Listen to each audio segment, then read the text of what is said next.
Hello, and welcome to Mind Matters, a mini series on mental health where we share the stories of students and community leaders. I'm Sashelle Harris. Lonely, overwhelmed, anxious. According to one report, these are some of the most frequent words recently used by students to describe their mental state because of the COVID-19 pandemic. It's just one reason why, as schools reopen, school and community leaders must work to build safe spaces for students that will help them navigate the trauma they've experienced. In today's conversation, TNTP's Brittany Day and Indianapolis-based VOICES Corp director Brandon Randall talk with students Cameran Nellum and Ronnelle about their experiences with trauma, the importance of having a village of support, and what they believe adults can learn from their experiences. We hope you enjoyed this conversation. Brittany and Brandon, take it away. So first things first, Cameran, can you go ahead and tell us a little bit about you and tell us what are you most proud of for yourself? So my name is Cameran Nellum. I go by Cam. I'm 15 and it's a whole bunch of stuff that I'm proud of, but the number one thing that I'm proud of is proving everybody wrong. And it's a lot to take in because with me, I used to go through so much and I used to get bullied and all of that. And I had to show people that I could stand up for myself and make a comeback. Let's say it like this. You down 3-1. You gotta make a comeback. You gotta put your all into this. Like the NBA finals, you got to come back. You got to make works of it. You got to prove everybody wrong because I always got picked on. But now that I think that being locked up really taught me a lesson, to be honest, and it made me see the value of life actually, because I didn't want it to get all thrown away. So I'm really proud of just proving people wrong. Okay, I'm here for that. Now, I think we would be remiss if we also didn't add in there that you are a musician. So do you want to explain that part of you real quick? So I'm a musician. I'm a rapper. I got a label. I got 6 people signed. It took a lot of hard work to get to this point because a lot of people in Indianapolis are rapping, but I'm somewhat one of the big people. I'm not as big as, like, let's say OCC Tate, Polar Boy Nunu, but I'm on the come up and I'm just going up every step, like at a fast pace, and it's really a good feeling. Okay, yeah. So I was not gonna skip past that. We had to make sure to let the people know. So thank you, Cameran, for starting us off. Ronnelle, same question. What is something that you are most proud of for yourself? My name is Randall. I'm 16, working, trying to on the road to being successful. Currently I'm working on getting 5 businesses, but right now I'm at 2, working on my 3rd one. I'm most proud of I'm proud of myself, really, because all the struggles and stuff that I've been through, I know a lot of people that don't make it out or find other ways to cope, but yeah, I'm still here working and trying to better myself. So I'm proud of myself the most. Absolutely. All right. I appreciate you all introducing yourself. I'm going to turn it over to Brittany, and she's going to follow up with some additional questions. Thanks so much, Brandon. And it was awesome to hear about the things you're currently doing, but also some things that you both aspire to. So I'm going to start with Ronnelle on this question. You mentioned having 2 or 3 businesses and working on being successful. Could you speak to how you see yourself in the community? Like, what do you see as your role? Personally, my role, I feel like I already do it, like, as of now. My role is, I feel like, it's to like educate, because all my friends and stuff, we all come from not the best parts, and I know they're struggling, they're trying to find a way. So I just put them on and educate them, and also I can help other people, and also I'm doing these activities and stuff that I'm doing with, the county and stuff. So I think my big role in the community is to help, honestly. And that's awesome to hear. And yeah, by employing others, that's definitely a way to do that. A follow-up question to that, you mentioned being successful. How would you define success? Wealthy, but when I say wealthy, I don't mean rich wealthy, but like wealthy minded, like being able to control what's around me, being able to control what I do, what I put in, and what I get out of it. Yeah, but like not successful as in where I can provide for myself and others, and I'm doing good in life, not as in money wealthy.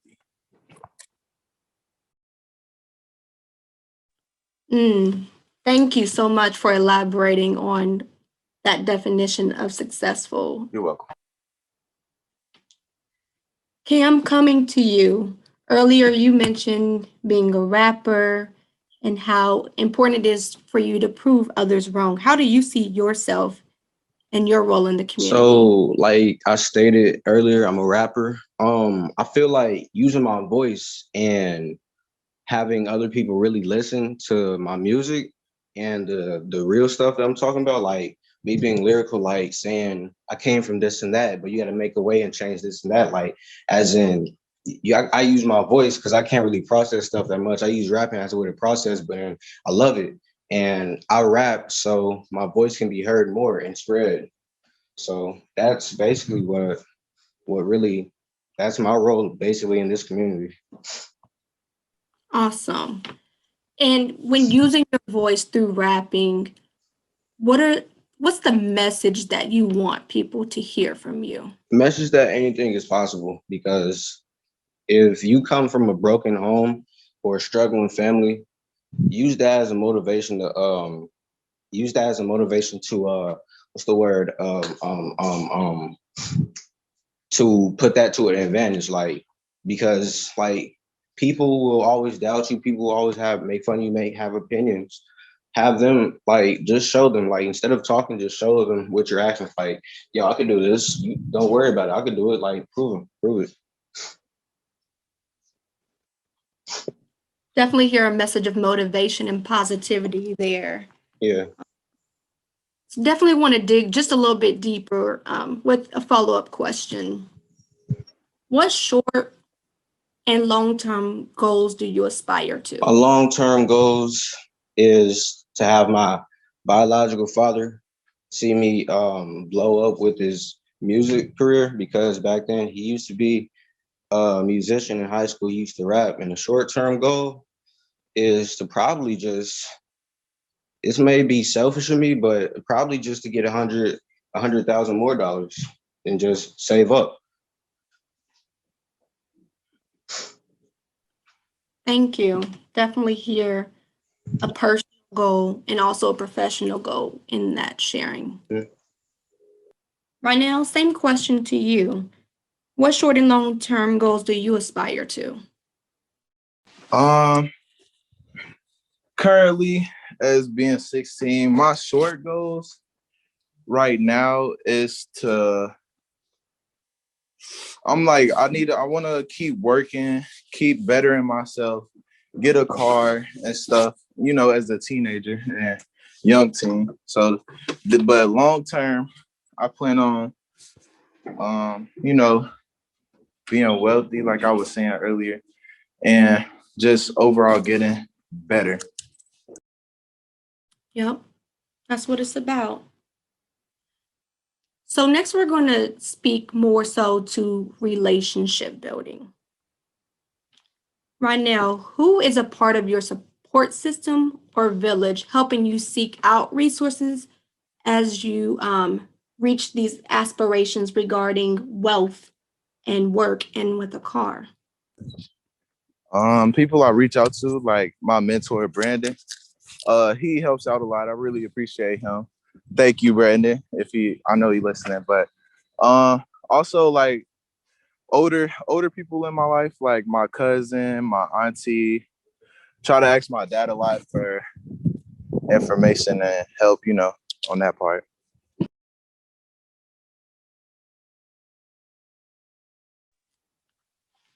Thank you. So it sounds like biological family, but also family that you've connected with out in the community. Correct.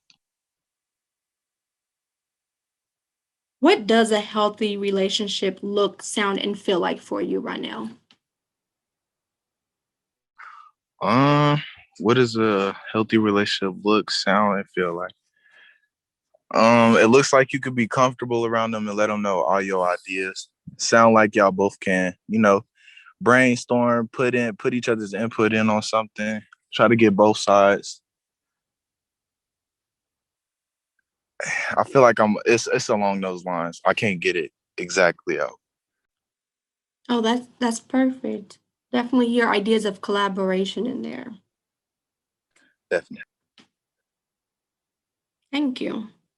Cam, who do you see as part of your support system or village helping you to seek out resources as you aspire to your various goals with rapping? I see Brandon as a number one.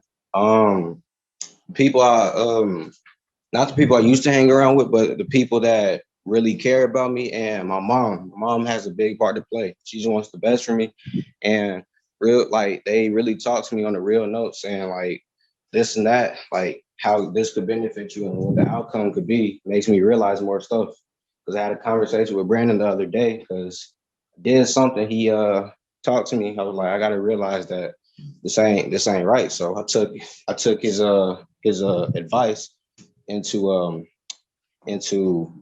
consideration. So I feel like those three, Brandon, my mom, and the people that really care about me. That's what I think.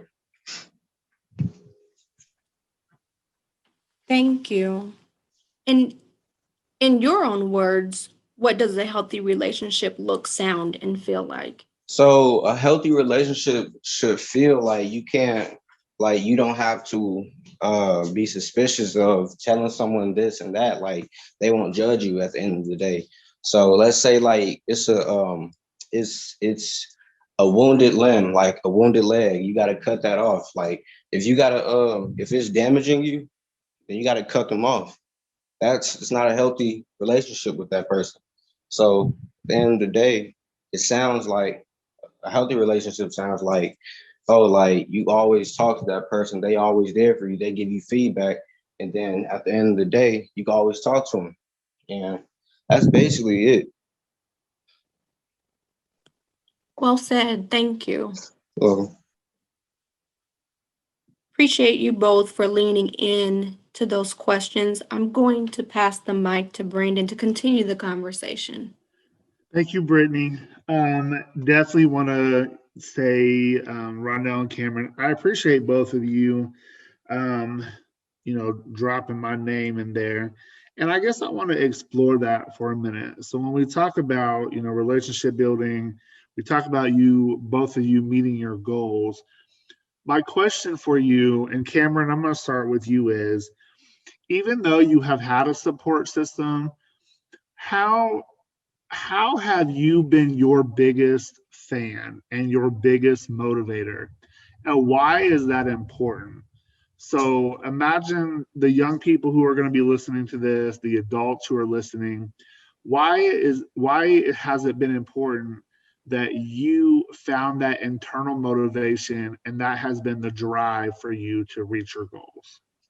so basically, everybody should know what this word is, op, or haters, or just haters and like all together. That really motivates me. Like if someone were to say, "Oh, your music is trash," it motivates me to make better music. I'm not saying it's trash, but they're just hating at the end of the day, and that's what really it makes me feel good because you can hate all you want, but you know who I am. So, like at the end of the day, it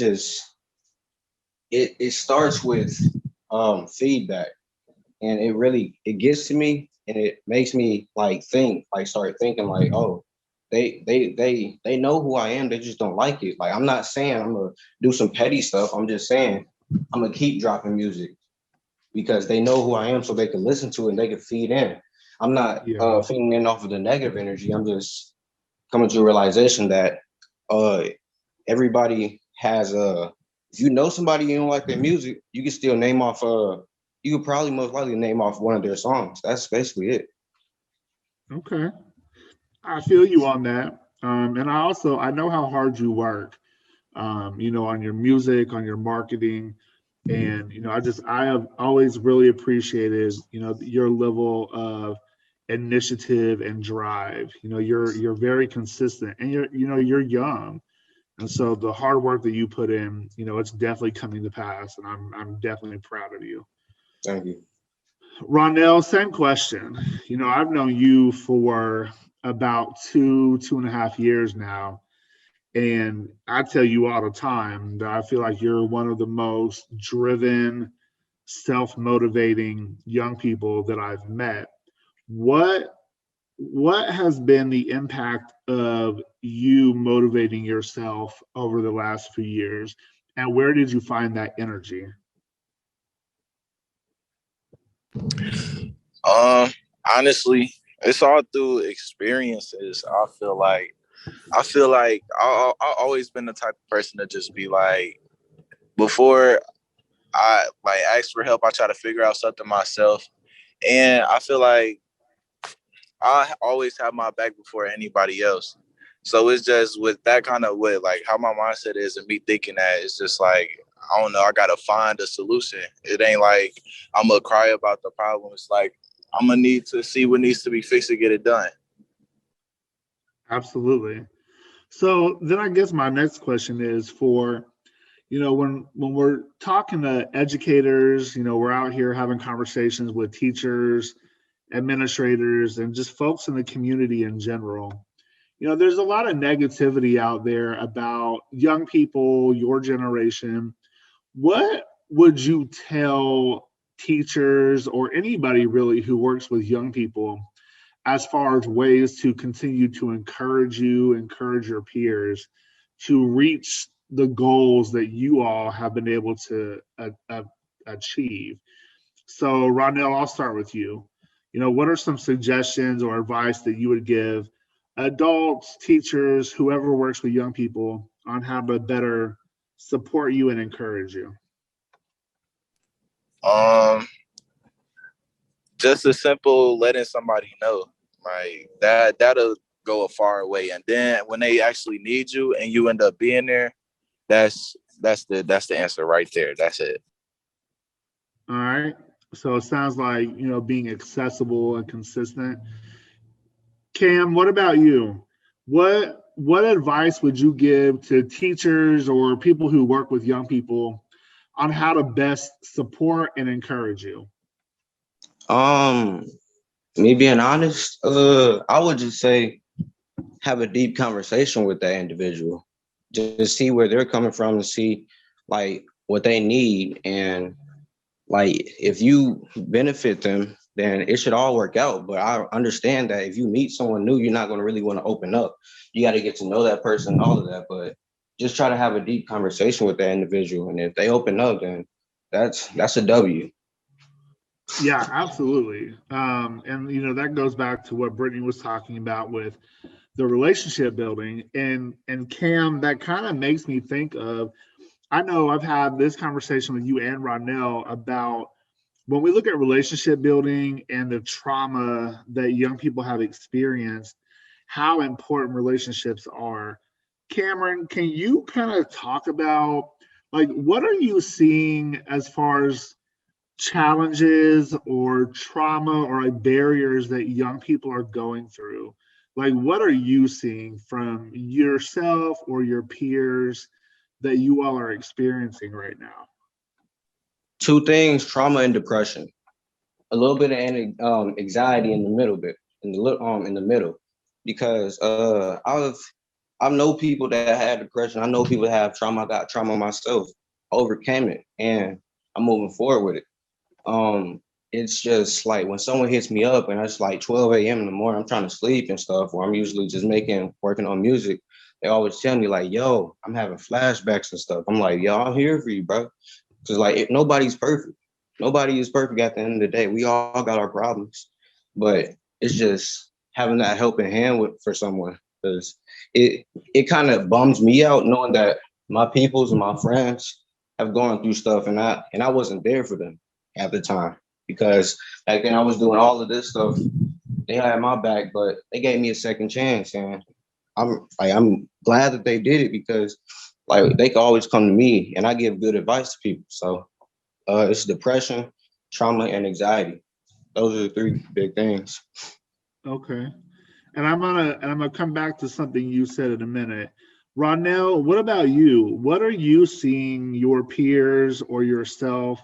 Like what are young people going through right now, in the time of COVID, in the time of, all these other challenges? What are the most common things you're hearing?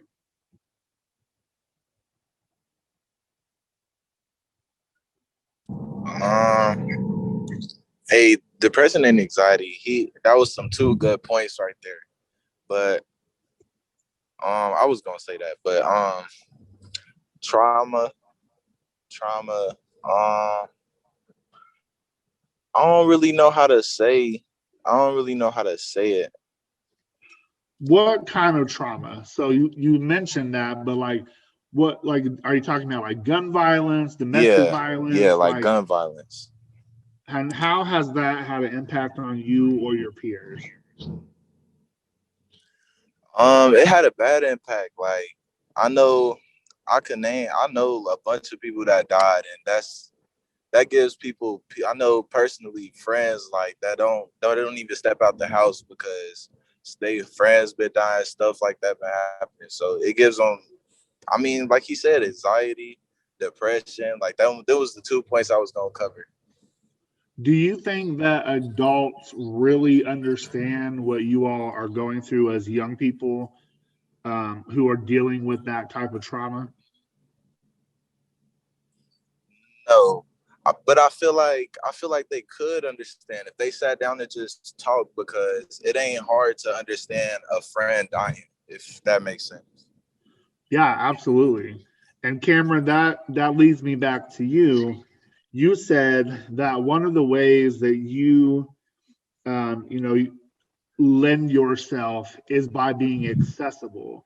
Can you talk a little bit more about how accessibility is important when trying to push through these traumatic situations? A big one is it was this female that I knew. At the time, I wasn't accessible because I was doing something, but it really hit me because I lost a good person, because she was going through it badly, and I wasn't there for her at the time, but it was just accessibility plays a big part. When someone always relies on you, that's a good feeling. And like if they can't talk to their parents about it, they most likely will talk to a friend, because we're all like, I'm a teenager. We both same age group. I'll probably will understand better, because usually teenagers or kids don't really like talking to their parents about stuff, because at the end they think they'll get mad, or they'll just like be like, whatever, you're just a kid, you don't really know what you're going through. But if you relate to someone that's really going through stuff and you tell them about it, yeah, they're gonna what's it called accept it and be like, yeah, I got you, bro, and talk about it.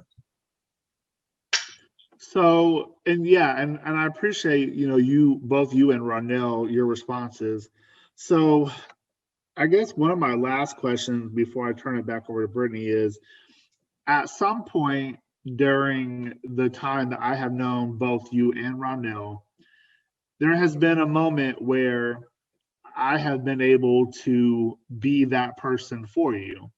My question is, what allowed me to gain that trust with you? So, how did that work? Because, you didn't know me, but then at some point I was a person that you felt comfortable calling. So, Cameron, what was it about how you and I engaged that allowed you to feel comfortable, um, allowing me in your life like that? You had good vibes, and other people really be shysty. Like I can't really trust a lot of people because you don't know what they have planned.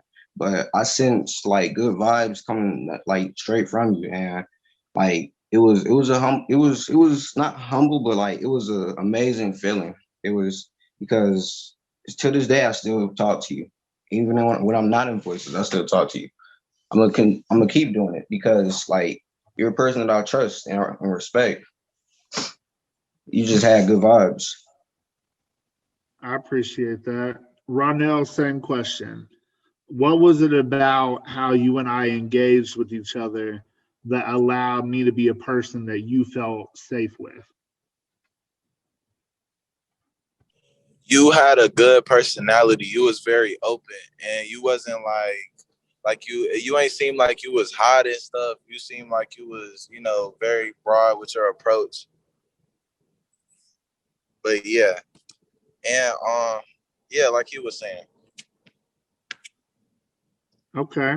So and just to be clear, the only reason I asked that question wasn't like a bragging moment, but I know that, folks ask all the time, how can I build better relationships, better connections with the youth I'm working with? And I really just want folks to understand that it really is simple. It really is building that authentic engagement, being true to yourself, and just having that open level of communication. So I appreciate both of you. Um, I'm going to turn it over to Brittany, and then I have a follow-up question at the very end. But Brittany, I'll turn it over to you. Thanks so much. And thank you, Cam and Ronnelle, for being transparent and honest in your reflections. Both of you have alluded to the impact that trauma has had on you and your peers. How have the effects of trauma, COVID-19, the state of the world affected your mental health? Starting with you, Ronnelle. Um, Honestly, I feel like COVID helped me because like it helped me stay in the house, stay out the way, stay to myself, and before COVID, I was outside, I was everywhere except home. But, I feel like COVID helped really.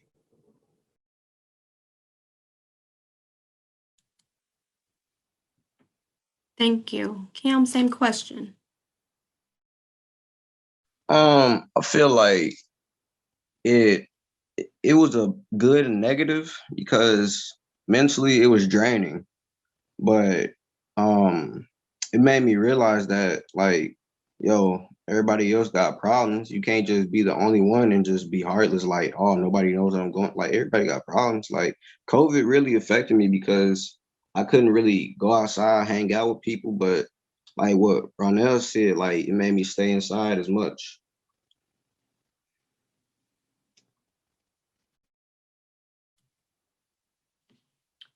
Okay. So post-pandemic, with the rollout of the vaccines and all, things are starting to open up. What are you anticipating doing how are you anticipating using your time then? Because I heard both of you mention like staying in has been helpful. What are you planning to do the same or different? Um, when I move to Arizona, I'm probably gonna go out more and like not like brag or like promote my music and shout myself out. Like just like selling merch and stuff, selling shirts, like all of this. Just being interactive with the community down there. Okay, got a move coming up to another state, Arizona. How about you, Ronnelle? Thoughts? Okay, so the pandemic actually, it's been going on like, it feel like for a long time for me, but it's been going on for like, more than a couple weeks. So it's become of everyday routine. So it's more like it's a part of my everyday. So it isn't nothing I gotta adjust to. It's just something I'm just gonna be doing regularly, if that makes sense. Yep, it does. With the experiences, Ronnelle, that you have had in life, How are you pushing through, even when it feels like the weight of the world is on your shoulders? I try not to think too much about the past. I try to just think about what's going on now and what's coming up. Could you elaborate on that? Like, what keeps you from giving up, throwing in the towel, quitting? Um, it has to. It has a lot. I mean, it has to do with me working and stuff. Like I want to work. I want to make money. I want to become successful, which is my mindset. I'm set on building myself up so then I can also take care of my sisters, which is also a big thing that's pushing me. Okay. So there's a family component to it, as well as what I heard, a mindset where you're focused. How about you, Cam? How are you pushing through, even when it feels like the weight of the world's on your I pray to shoulders? God. I'm gonna be straight up. I pray to God every night before I go to sleep. I pray and be like, dear Heavenly Father, I want to talk to you. I want to just talk about like everything that's going on in the world right now and how I can motivate myself. I talk to God at the end of the day. So faith and having that accessibility to be able to talk through things is what I'm hearing there. Yeah. And thinking about the various teachers, admin, other educators, how have they prepared you for life after high school for adulthood? The advice and the steps that they have given me, and basically just the impact that they're leaving behind with me. Is there a particular moment that you can recall that was particularly impactful or memorable for you, Cam? When I was a freshman at North Central, this one teacher, she's my favorite teacher. So something happened. She always cared about me like I was her own. That's her words. She she made me feel like it was just like I ain't like there was more to offer. Thank you so much for sharing that. Kicking it to you, Ronnelle. How has an educator been impactful in your life? Any particular moment? Yeah, there's this one time somebody let me know it was just like there's more to life. They like showed me like stuff I could get into, stuff I can do, like be successful. Like they showed me like they almost stared that they trying to get it, but they showed me like the tips and ways and like, you know, and just really they was just trying to persuade me. They were trying to persuade me into like, you know, should want more for myself. There's more to life and stuff like that.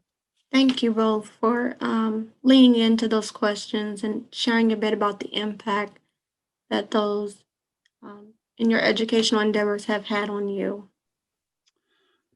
So the last couple questions that I have, and thank you, Brittany, for those questions and that dialogue. I think the thing that I really appreciate about Ronnelle and Cameran is that not only are they very honest and open about, you know, their journey in life, but they both do an amazing job at realizing the need to invest in the community. And so the last question that I have for both of you is, you have done quite a bit in the community. Cameran, I know you're kind of new a little bit on this journey. Ronnelle, at this point, you're an OG at this. But I want to ask both of you, let's say that there are thousands of teenagers that are going to listen to this audio series. What is one thing that you would tell those young people on why they should be involved in the community? And Cameran, I'll start with you. You get your voice heard. Everybody has a voice. You should use it. don't be silenced by anybody. Don't let nobody silence you. Because at the end of the day, you got yourself. Let your voice be heard. Absolutely. And I appreciate that. Ronnelle, what about you? Why would you, what would you tell young people on why they should get involved in their community?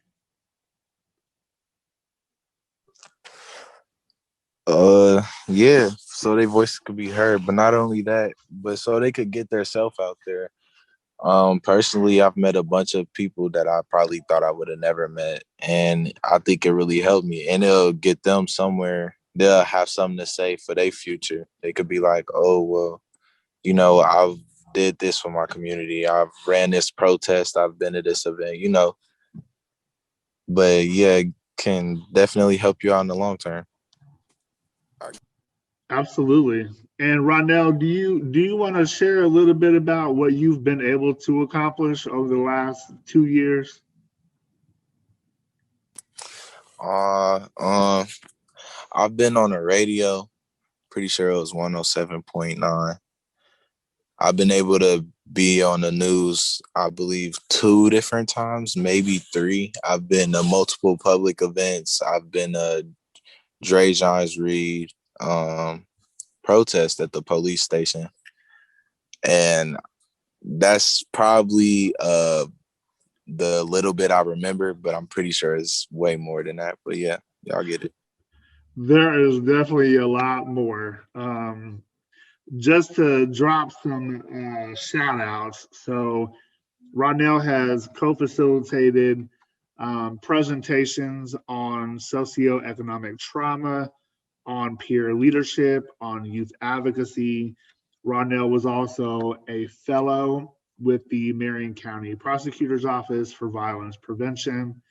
He has participated in numerous panel discussions. He's been interviewed probably 6 to 7 times. And he has really been able to get his voice out there. And even Cameran, even though he's a little bit newer, him and Ronnelle were both selected to participate in the Indianapolis Youth Commission. Cameran has also had the opportunity to participate in some news interviews and some other recorded panel discussions. So I don't have any more questions, but I just want to make sure that both of you know that I am extremely proud of you and the growth that I've seen both of you have, either in the long time that I've known you, Ronnelle, or in the short time that I've known you, Cameran. So you both inspire me to be great, and I just encourage you to continue to be great and to do great things. So Brittany, I'll turn it over to you for final questions and comments. Thank you so much, Brandon. Yes, this will be our last question for both of you, starting with Ronnelle.